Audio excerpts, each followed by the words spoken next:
See What I See, exclusive on Spotify. Download Anchor untuk bikin podcastmu gratis.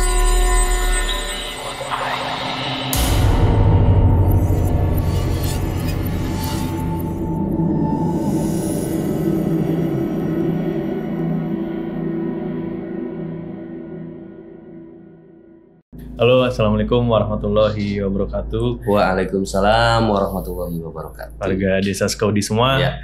ketemu lagi bareng saya Raden Ruli Dan saya Haris Colex. Ya. Tadi kita sempat ngobrol-ngobrol tentang masa kecil kita ya, dan ternyata masa kecil kita tuh dulu tuh belum ngerti ya sama sekali dunia goib atau hal-hal yang menyeramkan gitu. Tapi ternyata itu tuh terjadi gitu di masa kecil kita gitu. Dan sebenarnya gini, baru sadar tuh pas setelah paham. Iya, setelah paham. Oh, ternyata itu ya. Gitu. Waktu dulu ya maksudnya ini yang apa maksudnya? Yang pengalaman pertama. Pengalaman pertama bener-bener gak paham sih. Siapa dulu nih yang mau cerita? Siapa dulu ya? Mas Selek dulu lah. Oke lah, siap. Gimana?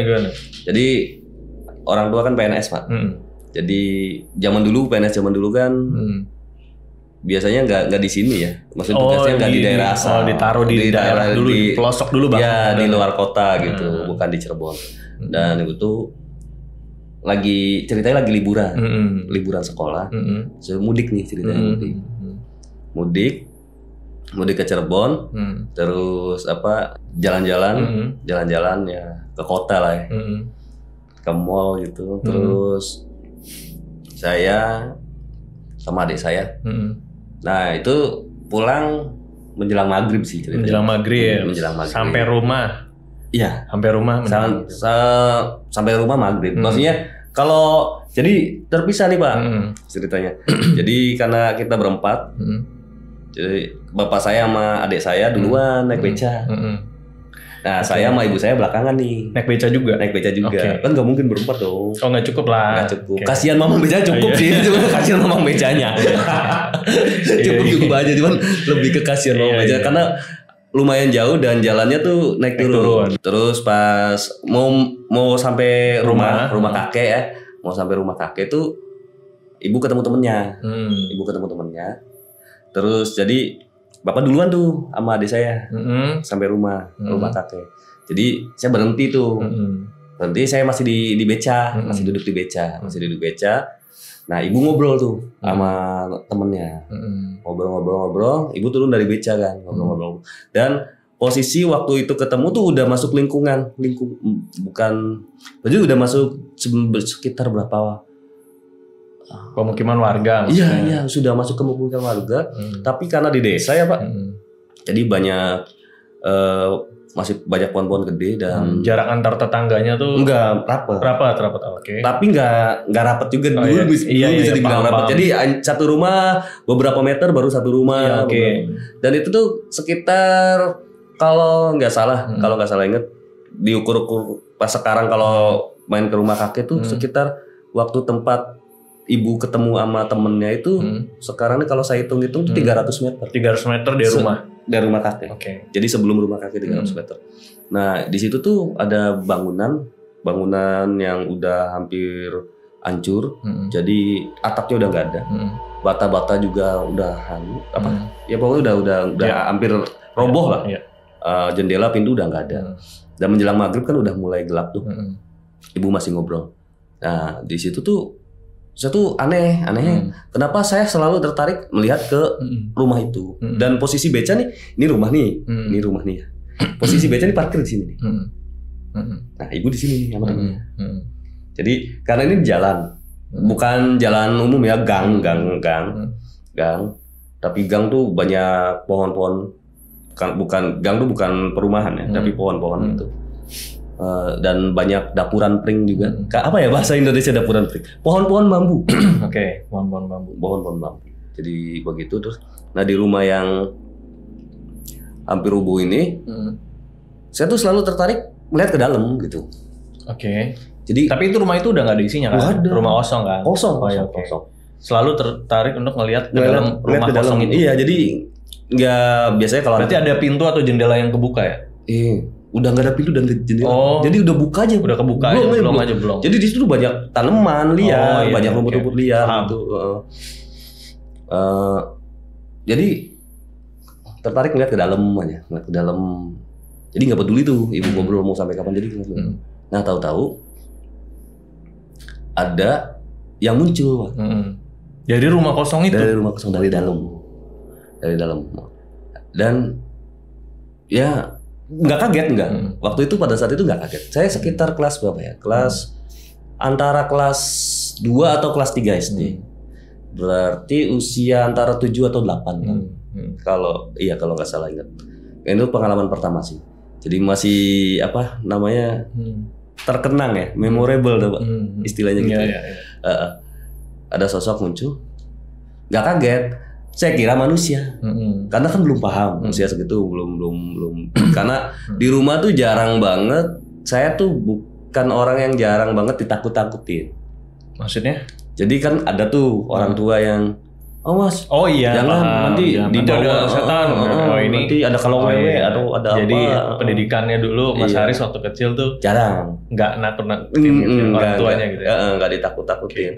Jadi awas nanti dibawa sandakala gitu.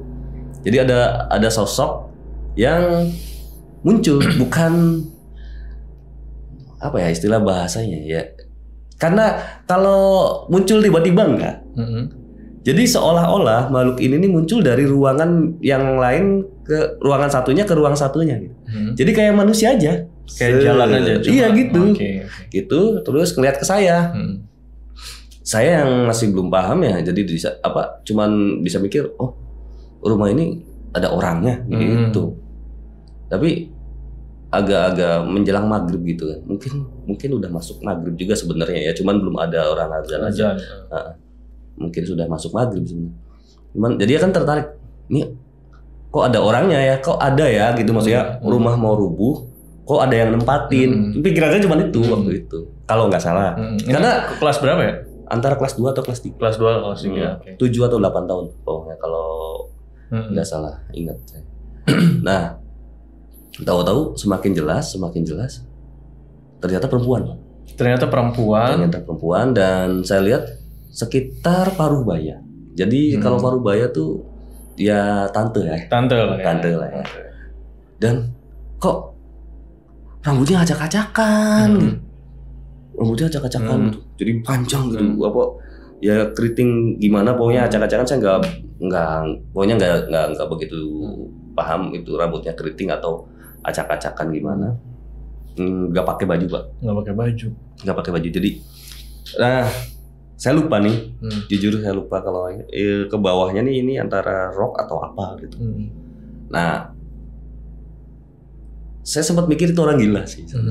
Orang gila nih, gitu. Ya, cuman orang gila.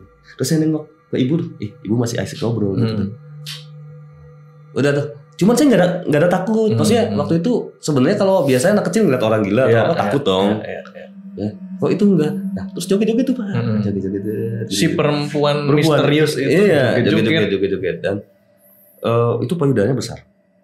Payudaranya memanjang ke bawah gitu ya. Besar memanjang, tapi agak ketutupan rambut gitu. Yang panjang juga dan urakan gitu, kayak keriting gitu kan. Tapi saya nggak takut Pak. Saya malah tertarik.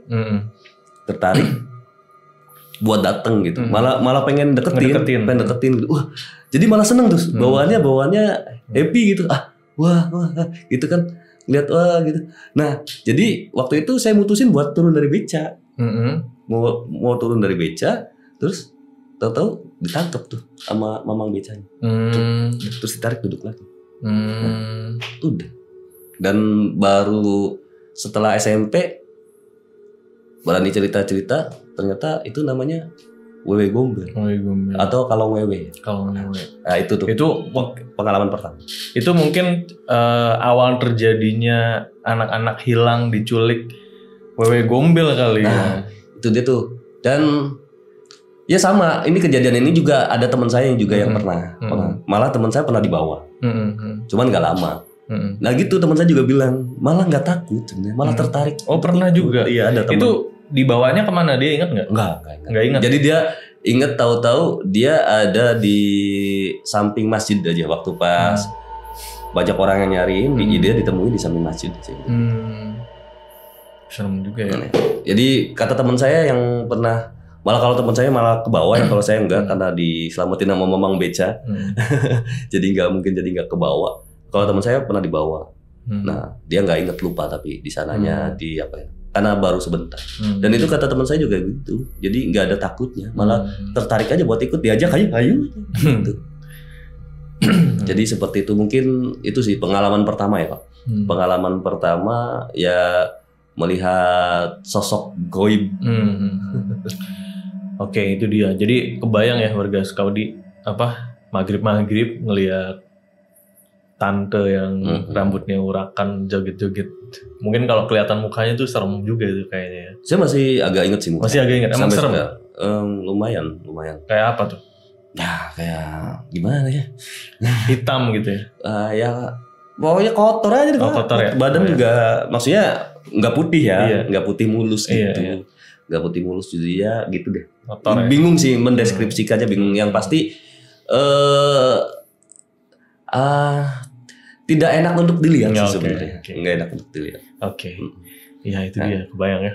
Nah kalau saya ceritanya dulu pertama kali ngelihat tuh justru saya nggak sadar, sama. Cuma saya nggak ingat sebenarnya. Gitu. Nggak ingat, jadi diceritain sama ayah sama ibu waktu itu kan. Itu TK menjelang SD atau gimana? Iya, TK menjelang SD. Nah waktu itu saya tuh lagi lari-larian di rumah. Itu lagi di rumah mbah saya. Saya manggilnya mbah. Di rumah mbah saya tuh lumayan gede sih. Dari ruang tamu ke ruang tengahnya tuh seusia saya waktu itu tuh masih bisa lari bolak-balik main gitu. Main ya. Luas. Nah waktu itu tuh saya waktu kecil tuh kayak main sendiri tapi kayak ada temennya. Cuma sama bapak saya diliatin aja tuh. Jadi saya tuh kayak ngobrol, kayak yang, kamu jangan lari duluan, yang kayak gitu-gitu tuh, gitu. Terus tiba-tiba kemana ngilang lari gitu ya.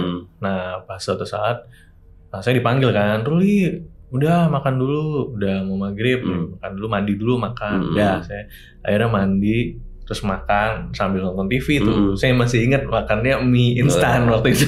Mie goreng sama mie rebus. Iya. Jadi kalau di rumah mbak saya tuh dia punya bumbu sendiri lah. Jadi agak-agak ledek gitu mie-nya tapi enak. Jadi lebih sedap gitu. Nah, maghrib saya lagi makan mie sambil nonton TV. Nah, kata bapak saya tuh selalu ngelihat jendela terus ketawa gitu. Lagi makan nonton TV terus ngeliat ke jendela lagi. Sini gitu. Oh ya, ya paham. Gitu. Kayak anak kecil kalau ngeliat temennya gitu. Iya gitu. Saya lagi makan terus tiba-tiba ke kiri gitu ya, tadinya ke kanan terus ngeliat ke kiri sambil makan gitu. Nah terus saya waktu itu ditanyain, emang Ruli lihat siapa gitu. Nah jawabannya teman, kepalanya botak, nggak pakai baju gitu. Ya mungkin sih itu deskripsi tuyul pada umumnya kali ya. Cuma lagi-lagi saya nggak ingat. Nah itu kejadian pertama di rumah yang. Nah yang kedua ini saya ingat waktu itu, tapi nggak ingat tapi nggak gitu. Nah jadi di rumah mbak saya ini ada satu ruangan di lantai atas yang jarang banget ditempatin Pak. Jadi kalaupun ia naik ke sana tuh udah bau lapuk gitu ya. Oh iya, bau-bau itulah, bau-bau debu. Bau-bau lembab ya. Oh iya, bau lembab gitu. apa segala macam. Kalau naik ke sana tuh. Nah, ranjangnya juga masih kayak ranjang besi yang kalau didudukin krek gitu. Ya. Ranjang gak ramah. Ranjang gak ramah. Nah, waktu itu ya sebenarnya sih sering ya kedengeran suara ranjang kayak gitu Pak waktu kecil. Cuma saya balik lagi nggak ngeh. Nah, waktu itu di bawah kamarnya itu ada sepeda. Sepedanya sepeda mini Pak. Sepeda mini yang untuk ukuran dewasa. Tapi saya waktu itu masih kelas 3 SD mungkin ya, masih kecil. Sepeda mini ukuran dewasa, dan saya tuh setiap ke rumah mbah saya tuh kayak pengen banget naik sepeda itu gitu, pengen jalan-jalan karena halamannya tuh gede banget Pak di rumah mbah saya itu, tanah yang rata ya. Terus wah pokoknya enak buat sepeda-sepeda muter gitu lah gitu, pengen banget. Nah waktu itu sepedanya kempes karena memang jarang dipakai. Nah saya ngedeketin itu, nah karena itu kan di bawah kamar. Nah di sebelah sepeda itu ada tangga menuju kamar yang jarang dipakai itu Pak. Jadi terus distract nih, malah pengen naik ke kamar yang itu, atau gimana? Enggak, jadi di bawah tangga itu saya sambil ngelapin sepedanya ya, di atas tuh kayak dia ngeliatin gitu, dia ngeliatin siapa gitu. Nah pas saya perhatiin, jadi tuh di atas tuh nggak ada pintunya Pak, jadi di atas langsung kamar, cuma ada kayak pintu koboi yang setengah badan. Oh iya Pak, pintu koboi yang setengah badan gitu. Nah tiba-tiba ada yang jalan di atas tuh, nggak tahu perempuan atau laki-laki, tapi pakai baju putih. Itu nggak berani lihat atau emang nggak peduli? Saya ngelihat, cuma mikirnya salah satu orang di situ aja gitu, entah om saya atau tante saya gitu. Karena kan kita keluarga besar ya. Dan ternyata memang nggak ada siapa-siapa di ruangan atas itu. Jadi kayak ngedeketin pintu gitu ya, kayak ngeliatin saya, terus itu balik lagi.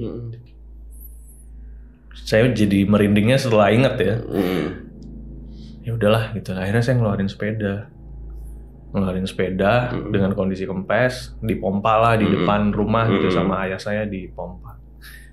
Udah terus sepedahan di situ. Jatuh lah saya tuh dari sepeda tuh, sampai tangan saya patah tuh waktu itu. Patah? Tangan saya patah, jadi pergelangan saya ini bengkok ke atas gitu. Terus jatuh, nangis lah saya waktu itu di situ. Ya mungkin nggak ada hubungannya sama itu ya, nggak ada hubungannya sama itu. Cuma memang kebetulan.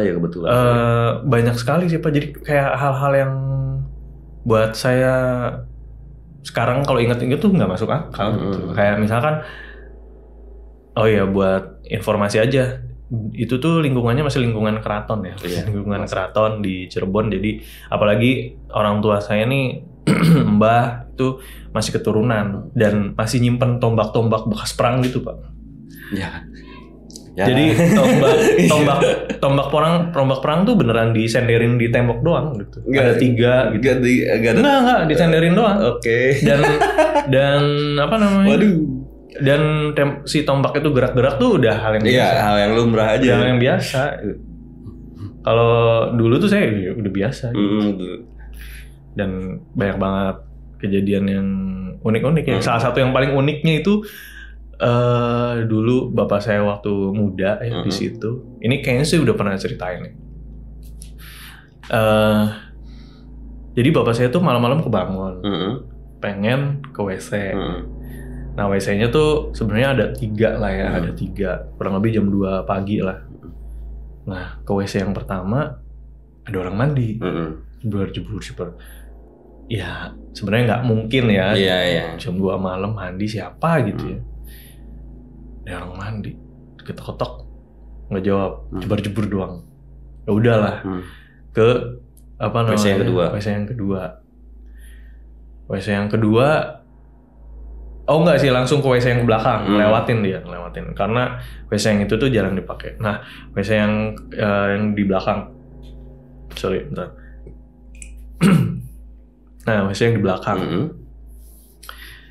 itu dia buka kamar mandi, kencing, kencing. Kan dulu kan masih pakai gayung ya. Iya. Nah pas gayungnya masuk ke bak, itu airnya tuh kayak jelly Pak, bleb gitu. Jadi nggak cebur gitu, enggak. Ini airnya tuh kayak jelly, kayak slime gitu ya, tapi bening kayak air, cuma bleb gitu. Nah itu buat saya epic sih. Kayak agar.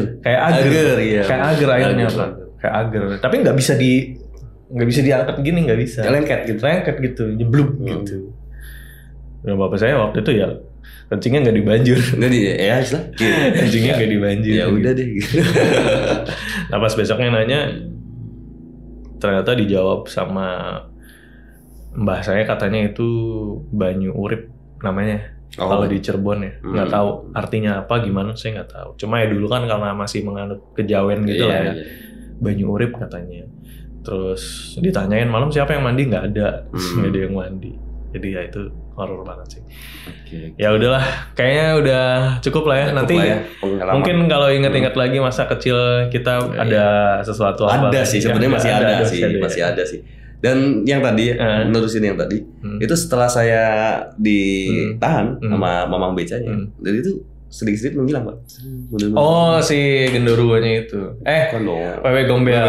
Kalau wewe Gombel atau apa itu namanya ya.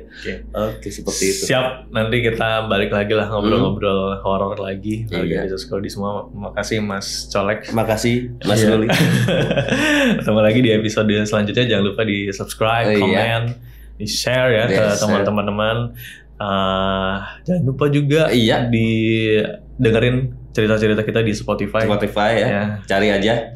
Banyak episode-episode yang keren-keren ya. Yang keren-keren. Dan buat warga Sukawati yang ingin mengirimkan ceritanya, ngirim ceritanya bisa. Langsung aja mau rekaman audio atau teks ya.